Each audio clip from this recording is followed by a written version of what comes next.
And he's reaching for the pocket, Mike Dean, and the red card is out, and Thomas Souček has been dismissed for violent conduct, and West Ham cannot believe it. One of the hardest things for referees to deal with is the aftermath.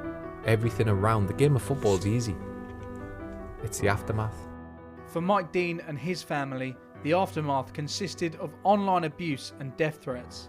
Former Premier League referee Mark Housey was a guest on TalkSport Breakfast. I've gone through it myself after a game a couple of times, and it really is frightening, and it does question whether you want to carry on. I mean, some of the abuse that my young daughter and my wife received was absolutely horrendous. I can't say on here what was said and what was written. It was horrific. It made my wife cry. My heart goes out to Mike. I know exactly what he's going through. Do I really need this? Does my family really need this? In '98, England crashed out of the World Cup with defeat to Argentina. David Beckham being sent off by Danish referee Kim Milton-Nielsen. You know you are in a very difficult job, but your kids and your wife and your persons around you is also in danger, if you can use that word, because they could be scared when they hear, okay, somebody is looking for my husband. Wait a minute, he's taking another card out for Beckham. It's a red card for David Beckham. They try to meet me in the street to do some bad things or not. Most of the things, fortunately, is only done by the words. 15, 20 years ago, it was very difficult to get in connection with people. Today, it's very easy. You can go to the Facebook, Instagram, or all the social media to post a message. I'm very pleased that I have retired now. When the Premier League introduced VAR in 2019, didn't we all think that it would make life easier for referees? Here's sports psychologist Michael Caulfield.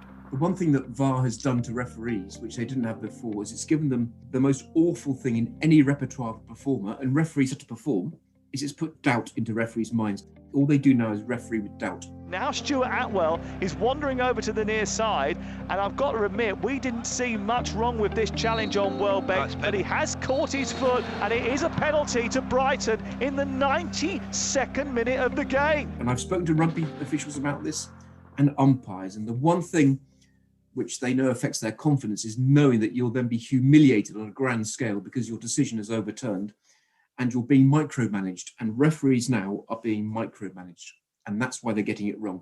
It's not because they're bad referees, it's just the system which is managing them is now over-managing them.